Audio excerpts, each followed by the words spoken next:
नमस्कार, मैं हूँ धीरज कुमार और आप प्रयागराज में देख रहे हैं। हम लोग बाबा सीताराम अन्न क्षेत्र में है इस समय और महाराज जी की यहाँ पे तस्वीर लगी है। इनके नाम से अन्न क्षेत्र चलता है। हम आपको अन्न क्षेत्र में दिखाएंगे कि किस तरह से यहाँ पर भंडारा चलता है। एक तरफ से लाइनें उठती जाती हैं और एक तरफ से लोग बैठते जाते हैं, सब लोग मिलकर प्रसाद पाते हैं। बहुत बड़ा भंडारा अनवरत चलता रहता है। हम अपने कैमरामैन से रिक्वेस्ट करेंगे घुमा करके भंडारे को दिखाएं। ये भंडारा चल रहा है यहाँ पे और अभी जैसा कि आप सब देख पा रहे होंगे बहुत ज्यादा भीड़ रहती है यहाँ पे और एक यहाँ से परोसने का कार्यक्रम होता है और यहाँ कार्यकर्ता लगे हुए हैं। व्यवस्थापकों ने बताया कि गुजरात से 300 कार्यकर्ता लगभग आए हुए हैं जो इस कार्य को संपादित कर रहे हैं और भंडारा बहुत विशाल चल रहा है। हम तो कहेंगे कि प्रयागराज में अद्वितीय भंडारा है इस तरह का जो लगातार हर साल आयोजित होता है और इस बार तो महाकुंभ का अवसर है तो होना भी चाहिए। ये भंडारा चल रहा है, लाइनें आप देख पा रहे हैं कि बाहर भी भीड़ इंतजार करती रहती है प्रसाद पाने का। और फिर ये आप सभी को वंदन, हमारे स्वयंसेवक भाइयों को ये भंडारा चल रहा है पूरा। आप लोग पंडाल देख पा रहे हैं। पूरी तरह सहयोग करें। हम इनके संस्था के अभी कुछ लोगों से संपर्क करें जिनसे बात कराएंगे और जानेंगे कि किस लिए प्रयास होता है। अभी हम आपको बाबा सीताराम अन्न क्षेत्र दिखा रहे थे, दर्शन करा रहे थे जो प्रयागराज के मेले में हर साल देखने को मिलता है और बहुत बड़ा आयोजन होता है। इस तरह का अन्न क्षेत्र प्रयागराज में बहुत कम ही चल रहे होते हैं। ये गुजरात का है और आज हम संस्था के पदाधिकारियों को अपने साथ लिए हुए हैं। अभी हम आपको दिखा रहे थे कि कितने लोग भंडारे में प्रसाद पा रहे हैं। ये भंडारा अनवरत चलता रहता है। तो कितने लोग गुजरात से आए होंगे आपके साथ जो इस कार्यकर्ता के रूप में काम कर रहे हैं? हमारे यहाँ सेवा के अंदर 400 लोग आए हुए हैं गुजरात से, जो दिन रात कोई भी सेवा करने के लिए तत्पर है यहाँ। और हमारा ये तीसरा कुंभ मेला है यहाँ। 2006, 2013, 2019 में तीसरा कुंभ मेला है। हम तो ये चाहते हैं कि इससे और ज़्यादा हमारे वहाँ भीड़ हो जाए। हमारे पास पूरी टीम तैयार है और पूरे सब साधनों के साथ हम लोग यहाँ आए हैं। हम बस सेवा के लिए आए और सेवा का मौका चाहते हैं और ज़्यादा मिले हमको। जी जी, तो आपने बताया जैसा कि ये सेवा का मौका चाहते हैं और देखने में भी आ रहा है कि सेवा जिस तरह से चाहते हैं जनता उसी तरह से सेवा का मौका भी दे रही है और इस तरह का अन्न क्षेत्र प्रयागराज में चलता दिखाई नहीं पड़ता है। लोग लाइनों में लगे होते हैं घंटे घंटे भर और प्रसाद पाते हैं कहीं खड़े होकर के, लेकिन यहाँ प्रॉपर बैठ करके प्रसाद पाने की व्यवस्था है और हर अच्छी तरह व्यवस्था जिसको कहते हैं वो यहाँ पर लोग बैठ के प्रसाद पाते हैं। तो ये जो बाबा सीताराम ट्रस्ट होगा या समिति होगी या संस्था होगी, इसका उद्देश्य क्या है? गुजरात में या पूरे भारतवर्ष में किस उद्देश्य को लेकर के काम कर रही है? हमारा उद्देश्य यही है कि अन्न क्षेत्र चला जाए, सबको भूखे को भोजन पवाया जाए। यही हमारा मुख्य उद्देश्य है। और हम जो भोजन पवाते हैं वो पंगत करा के पवाते हैं और स्टील और कटोरी में, ऐसा नहीं है कि दोना पत्तल में हम पवाते हैं। और पूरा भरपेट भोजन पवाते हैं और 3 बार परोसा जाता है, जितना चाहिए उतना, और पूर्ण भोजन है हमारे यहाँ। ऐसा नहीं है कि एक चीज़ दे दिया, 2 चीज़ दे दिया। यहाँ हमारा सब्जी, रोटी, दाल, चावल, नमकीन, मिठाई सब चीज़ें जी। जैसा आपने बताया कि एक मेनू रख दिया कि दाल, चावल, सब्जी सब कुछ यहाँ पर है। एक जैसा अच्छा भोजन आप अपने घर में बैठ के करते हैं। स्टील की थाली है, स्टील की कटोरी है और परोसने वाले भी लगातार परोस रहे हैं कि आप कितना भी जितना आप खाना चाहो आपकी संतुष्टि तक अन्न क्षेत्र चल रहा है। तो मुझे बाबा सीताराम जो लगातार मैं कई वर्षों से कवरेज करता हूँ, आपके यहाँ मैंने बहुत पहले भी प्रसाद पाया था, मुझे याद है। तो मेरे दिमाग में चल रहा था बाबा सीताराम जो है, ये जो महात्मा महाराज जी को मैं दर्शन कर पा रहा हूँ, बहुत पहले से मैं देख रहा हूँ। तो महाराज जी के बारे में मुझे कुछ अवगत कराएं जो हमारे दर्शक हैं टीवी पर, क्योंकि महाराज जी से यूपी ईस्ट के लोग अवगत कम हैं, यूपी के लोग जहाँ तक मैं जानता हूँ। तो महाराज जी के बारे में कुछ इनके बारे में प्रकाशित करें ताकि हम इनके प्रचार प्रसार को लेकर के आगे बढ़ें। हमारा गुरु जी जो है बजरंगदास बापू, उनका उद्देश्य मुख्य ये था कि अन्न क्षेत्र पहले चला जाए और उनका शरीर शांत हो गया, 42 साल हो गया है। आज उनकी गद्दी पे कोई शिष्य नहीं है और अविरत सेवा वहाँ हमारे गुजरात में चलती है। 24 घंटा अन्न क्षेत्र चलता है और हर गांव में, हर गांव बापा की मढुली है और हर गांव समझो 14 के दिन, पूर्णिमा के दिन लोग पैदल आते हैं तो उनके लिए पूरी व्यवस्था होती है, चाय पानी नाश्ता कुछ भी। हमारे वहाँ गुजरात में समझो कोई भी बेटी भी अगर आती है रात को अकेली, उसको कुछ और कोई जात का डर नहीं है, वो सब गुरुजी की कृपा है। और यहाँ पूरे चारों कुंभ मेले के अंदर हम यही चाहते हैं कि हमारा अन्न क्षेत्र एक फूल फाल में चले और ज़्यादा में ज़्यादा हमारे लोग आए। हमारे गुरुजी का यही मुख्य उद्देश्य था। और जो गुरुजी का मेन उद्देश्य यही है कि भाई जो तुम्हारा फर्ज है वही तुम्हारा धर्म है। धर्म की कोई व्याख्या नहीं है। जो तुम अपना अपना खुद का जितना जितना फर्ज समझ लो, समझ गया कि तुम्हारा धर्म समझ लिया तुमने जी।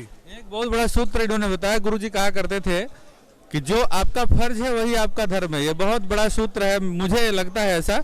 और आज इस अन्न क्षेत्र के माध्यम से हम लोग देख पा रहे हैं कि जो उद्देश्य महाराज जी का था, जो बापू जी का उद्देश्य था, वो कहीं ना कहीं इनके शिष्य, कहीं ना कहीं इनके लोग, कहीं ना कहीं इनके अनुयायी पूरा करते दिख रहे हैं। और आज अर्ध कुंभ के अवसर पर आयोजन तो महाकुंभ जैसा है, भीड़ भी महाकुंभ जैसी है या उससे ज्यादा ही है, व्यवस्थाएं भी उससे ज्यादा है, लेकिन ये जो अन्न क्षेत्र चल रहा है ये कहीं उसको पूर्ण करते दिख रहा है। जो महाराज जी का उद्देश्य था वो इनके अनुयायी पूरा कर रहे हैं, ऐसा दिख रहा है। हम ये टीवी माध्यम के द्वारा हम प्रशासन को एक निवेदन कर रहे हैं कि हर कुंभ में हमको मेन रोड पर और पर्याप्त मात्रा में जगह दिया जाए, ताकि हम क्या है कि इससे और ज़्यादा भीड़ को हम प्रसाद दे पाए।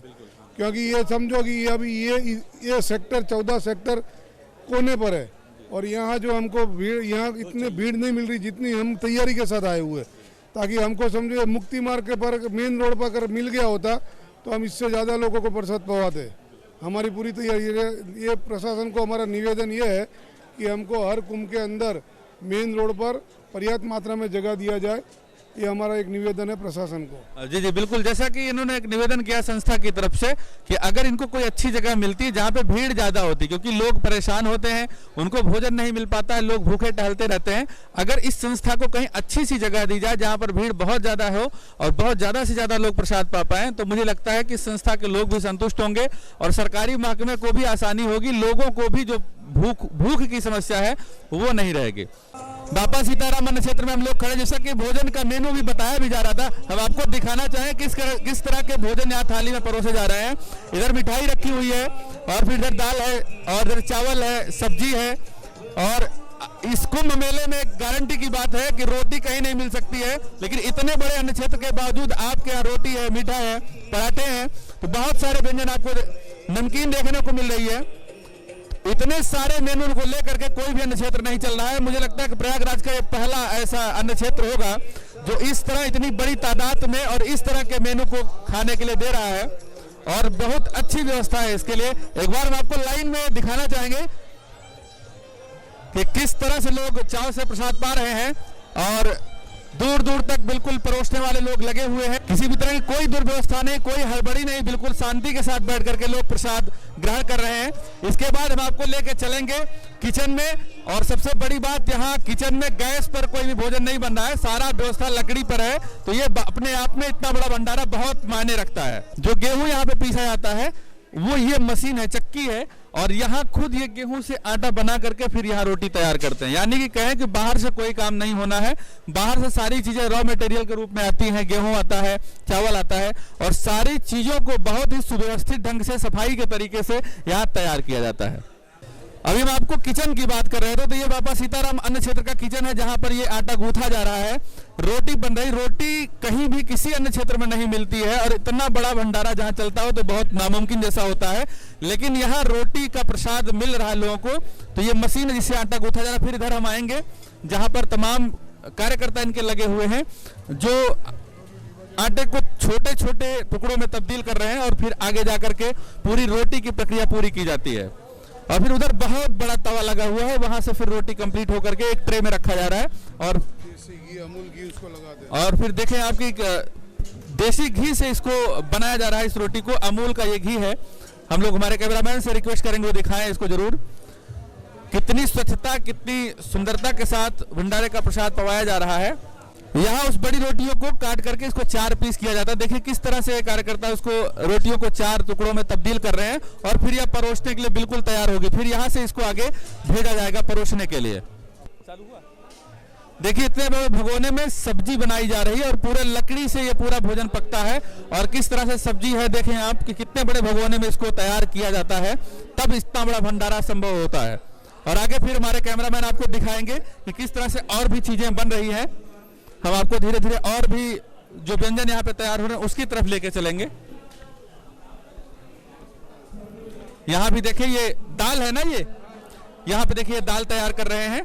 और सब कुछ यहाँ पे जितने भोजन है वो सब लकड़ी पर तैयार किए जा रहे हैं। ये बहुत बड़ी बात है इस प्रयाग के मेले में, इतना बड़ा अन्न क्षेत्र इस हिसाब से चलाना। और इधर चावल तैयार किया जा रहा है, ये देखिए चावल पूरा बन के तैयार हो रहा है, वहां पे लोग लगे हैं और यहाँ चावल की प्रक्रिया पूरी की जाती है। चालू है।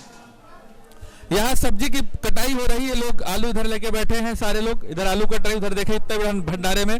और कम से कम मुझे लगता है कि 20 से ज्यादा लोग यहाँ पर सब्जी के प्रोसेसिंग में लगे हैं।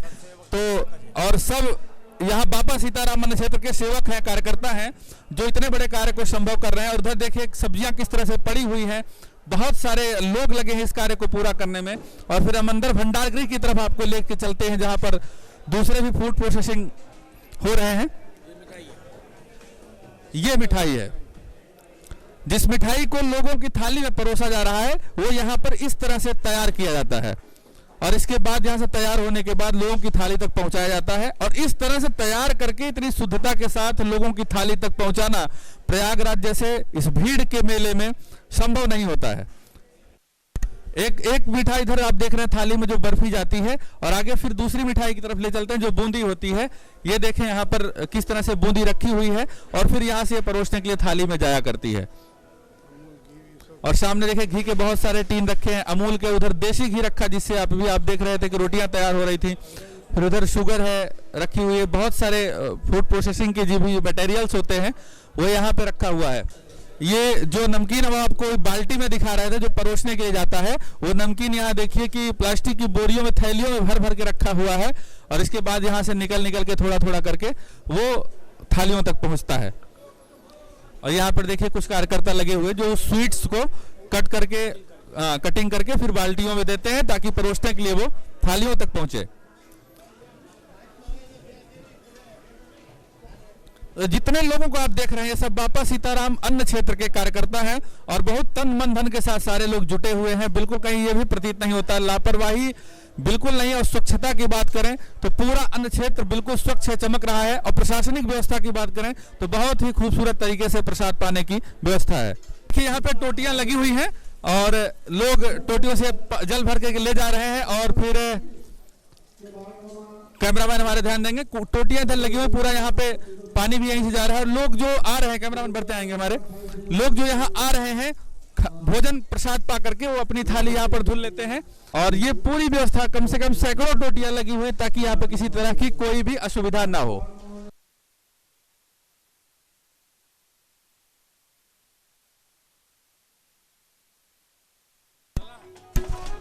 देखिए थालियां यहाँ तैयार होकर के आ गई हैं और इसके बाद यहाँ इसको ट्रे में रखा जाता है और फिर रख करके वापस लेके जाते हैं। फिर वहां पर भोजन पाने के लिए लोगों के लिए रखा जाता है।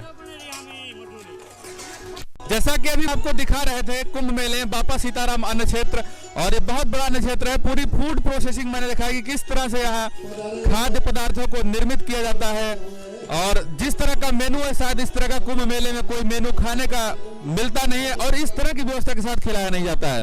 कैमरामैन सुनील के साथ धीरज कुमार, पी न्यूज, प्रयागराज। अभी हम आपका